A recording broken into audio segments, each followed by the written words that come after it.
Jadi kabar gembiranya buat teman-teman yang pengen ke Korea, yang untuk pemula itu ada kemungkinan besar akan diadakan ujian juga. Halo, assalamualaikum warahmatullahi wabarakatuh. Berjumpa lagi di Yansa Channel. Kabar gembira hari ini kawan-kawan. Ada kabar gembira buat teman-teman yang pengen ke Korea. Kabar gembiranya apa?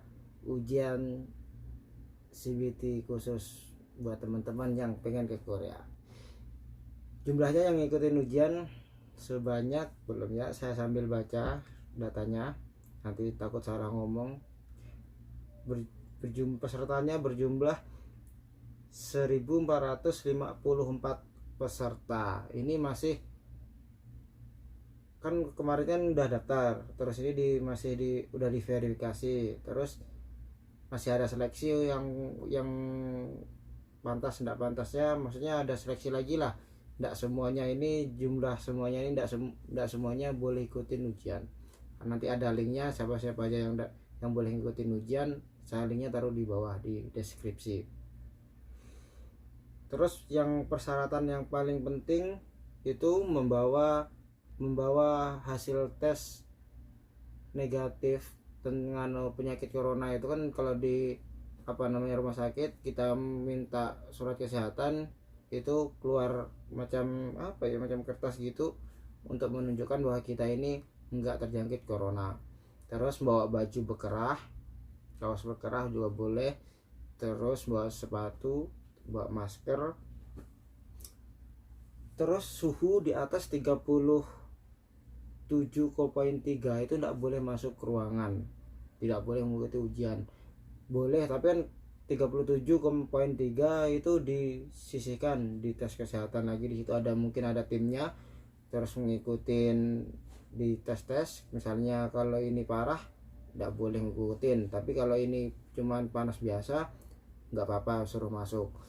Terus 1 jam sebelum diadakan orientasi itu sudah di dalam ruangan, jangan sampai telat nggak boleh mengikuti ujian. Terus setelah orientasi sampai selesai waktu ujian itu tidak boleh keluar ruangan, tidak boleh bawa HP. Dah itu udah pada tahu lah, kalau yang senior udah pada tahu persyaratan-persyaratannya seperti itu. Belum, selanjutnya itu diadakan lokasi ujiannya itu di UPT BP 2MI Jakarta, Jalan Pengantin Ali nomor 71 Ciracas, Jakarta Timur, DKI Jakarta, dekat terminal Kampung Rambutan. Terus ada juga yang di Semarang, UPT BP 2MI Jalan Kali PP 3 nomor 64 Pudak Payung, Semarang, Jawa Tengah 50236. Itu tempat ujiannya. Tapi kalau di di Semarang itu lebih banyak, 1072 peserta di Semarang. Terus kalau di Jakarta cuma 382 peserta. Kenapa ya? Kalau menurut saya mungkin kalau di Jakarta itu mungkin yang terjangkit corona banyak ya, jadi tidak boleh di sana. Terus kalau yang di Semarang mungkin agak lebih. Oh, di Jakarta karena PSBB. Ya bener, kayaknya iya. Terus diadakan pada tanggal 6 sampai 15 Oktober. Diadakannya sampai tanggal 6 sampai 15 Oktober. Serta ujian wajib menggunakan masker, berpakaian rapi dan sopan, baju berkerah warna bebas, ini yang tadi saya omongkan, dan bersepatu. Bagi CPMI yang tidak menggunakan masker dan baju berkerah tidak diizinkan masuk. Berarti kalau tidak pakai masker, tidak pakai baju berkerah, tidak boleh masuk. Ketat banget ya ini ya.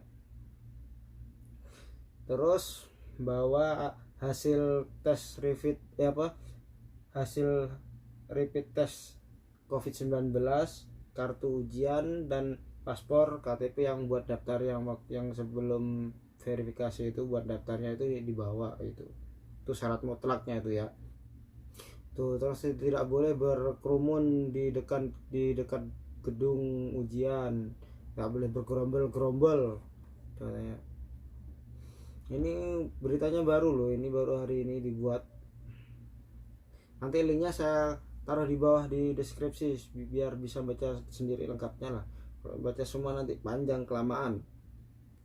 Jadi kabar gembiranya buat teman-teman yang pengen ke Korea, yang untuk pemula itu ada kemungkinan besar akan diadakan ujian juga. Soalnya ini kan sudah ada ujian untuk CBT khusus. Jadi untuk CBT pemula nanti insya Allah sebentar lagi ada. Senang saya ikut senang ada kabar gembira seperti ini. Itu nanti nama-namanya saya linknya ke taruh di deskripsi ya. Nanti kalau yang namanya waktu udah daftar udah bayar, kalau namanya tidak ada di situ nanti uangnya dikembalikan. Sebelum memasuki ruang ujian akan dilakukan verifikasi dan pemeriksaan sidik jari. Peserta yang mengikuti ujian EPS topik khusus yang datang pada saat verifikasi dokumen pendaftaran, jika ditemukan adanya joki akan diberikan sanksi dan hukum yang berlaku. Ketat banget nih. Seluruh peserta ujian harus hadir di lokasi ujian 1 jam sebelum pelaksanaan orientasi dan harus sudah berada di dalam ruangan orientasi paling lambat 30 menit sebelum pelaksanaan orientasi. Ujian sesuai waktu yang ditetapkan untuk masing-masing sesi ujian. Peserta ujian yang datang terlambat tidak diperkenankan mengikuti ujian. Jadwal pembagian waktu pelaksanaan ujian di atas ditetapkan oleh HRD Korea. Setiap peserta yang akan mengikuti ujian EPS topik CBT khusus tahun 2020 diwajibkan membawa asli hasil rapid test non reaktif atau negatif virus corona, bukti potongan formulir pendaftaran kartu ujian, paspor dan KTP yang digunakan pada waktu verifikasi dokumen pendaftaran. Peserta yang tidak membawa 3 poin tersebut di atas tidak diperbolehkan mengikuti ujian. Peserta ujian wajib menggunakan masker, berpakaian rapi dan sopan, baju berkerah warna bebas, dan bersepatu. Bagi CPMI yang tidak menggunakan masker dan baju berkerah tidak diizinkan masuk, harus pakai baju berkerah dan pakai masker. Terkait dengan protokol kesehatan dalam proses pelayanan pada masa adaptasi kebiasaan baru, akan dilakukan pemeriksaan suhu tubuh menggunakan alatnya itulah sebelum memasuki ruang verifikasi dokumen pendaftaran,